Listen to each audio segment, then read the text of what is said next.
Merci Madame la maire. Chers collègues, vous nous présentez le projet précis, au moins dans les intentions, ce que vous avez dit, de ce que deviendra le quartier République, centre-ville, reliant la partie centre-nord historique fortement patrimoniale et le centre-sud plus moderne, constitué d'un pôle économique fort avec son point d'orgue, la gare et son quartier d'affaires. Nous tenons à souligner, pour commencer, les points positifs du projet. Le retour des jardins végétalisés devant le Palais du Commerce et la conservation des arbres à l'est du Palais du Commerce. Je rappelle qu'on nous avait présenté un projet avec un monolithe noir et l'abattage de tous les arbres et nous nous étions opposés en tout cas à ce projet. Effectivement, revenir avec des arbres et même une végétalisation, vous l'avez dit, renforcée, transformant la placette Joffre en véritable petit square urbain. L'ajout d'une fontaine est aussi à souligner et tout à fait positif. Le reste du projet, à savoir la destruction de la dalle du parking Vilaine, est pour nous une erreur grave. Pourquoi ?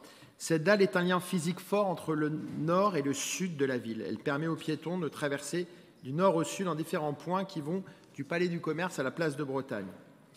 Dans toutes vos communications, vous vendez la destruction de la dalle comme permettant, et vous l'avez encore fait, de rendre sa place à l'eau dans la ville. Mais la Vilaine est entièrement découverte avant et après cette dalle.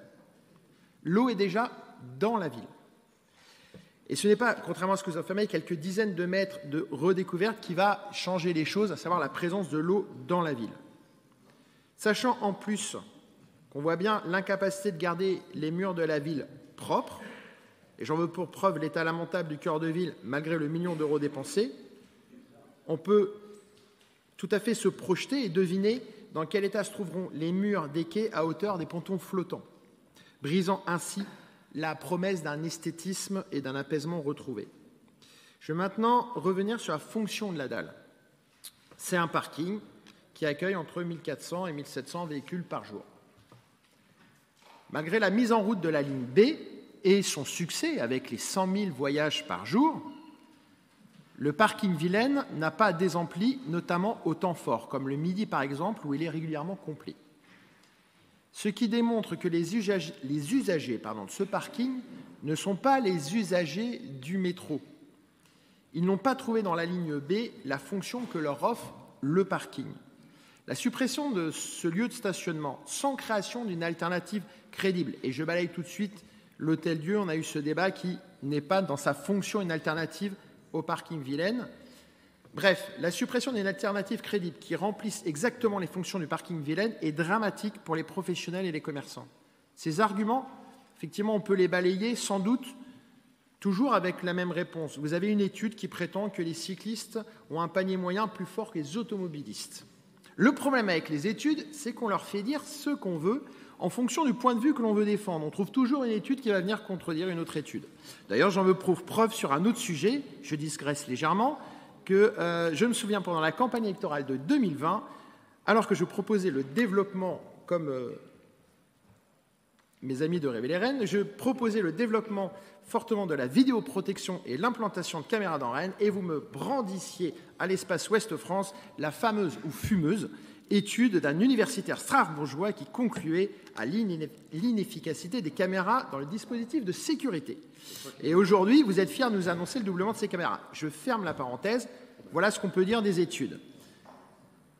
Mais revenons à la destruction du parking Vilaine et à la chasse à la voiture, car c'est bien de cela qu'il s'agit. Cette chasse à la voiture et à ses utilisateurs est d'ailleurs préoccupante car elle devient obsessionnelle. Depuis 3 ans, nous avons fait un certain nombre de propositions alternatives concernant le parking Vilaine. Je vous rappelle rapidement, parce que c'est parfois demander à ce qu'on rappelle exactement ce qu'on proposait.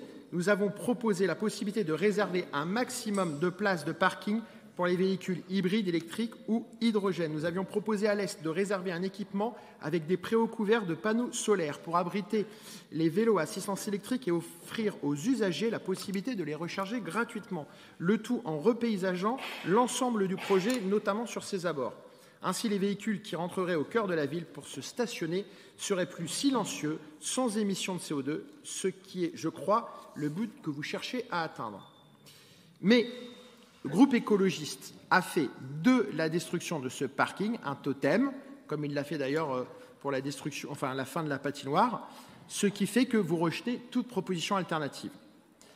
Rappel quand même sur l'histoire contemporaine des parkings de Rennes. En 1983, la campagne municipale a fait rage autour de la piétonisation du centre-ville. De nombreux opposants craignaient que la piétonisation affaiblisse le commerce du centre-ville. Suite à un résultat serré aux élections, la majorité de l'époque, ayant peut-être senti le vent du boulet, comme on dit, a pris en compte ces propositions qui n'étaient pas les leurs et a lancé la construction du parking d'hélice pour répondre à la nécessité de venir s'approcher du centre-ville. Et concernant le commerce, je ne crois pas qu'il se porte mieux aujourd'hui qu'hier. Les nouveaux modes de consommation ont bien sûr leur part de responsabilité dans la dégradation de fréquentation de nos commerces, commande en ligne, livraison, Amazon, etc. Mais la politique de l'aménagement de la ville et de son centre, son accès rendu de plus en plus difficile, pour ne pas dire parfois impossible, la chasse obstinée, je le disais, à la voiture, toutes ces mesures ont aussi leur part de responsabilité dans la dégradation de la qualité du commerce de cœur de ville. Vous avez votre part de responsabilité. Concernant, pour finir, les travaux eux-mêmes, après l'ouverture de la ligne B, nous avons demandé un moratoire sur les travaux non essentiels pour le centre-ville, pour que le centre-ville puisse retrouver un semblant d'apaisement, au moins sur une durée de 3 à 4 ans, afin que les champs puissent bénéficier d'un centre sans palissade taguée, sans couloir de circulation étriqué, sans bruit infernal des engins, et tous les autres désagréments qui accompagnent ces périodes de grands travaux.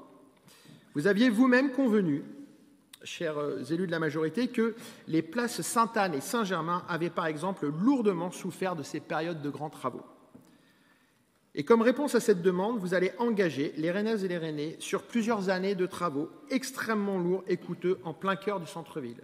Ce parking, il n'est pas pour les Rennaises et les Rennais, vous le savez très bien. Il est pour les personnes qui viennent de l'extérieur et qui ont une raison extrêmement précise de venir au cœur de la ville et d'en repartir souvent aussi vite qu'ils sont venus.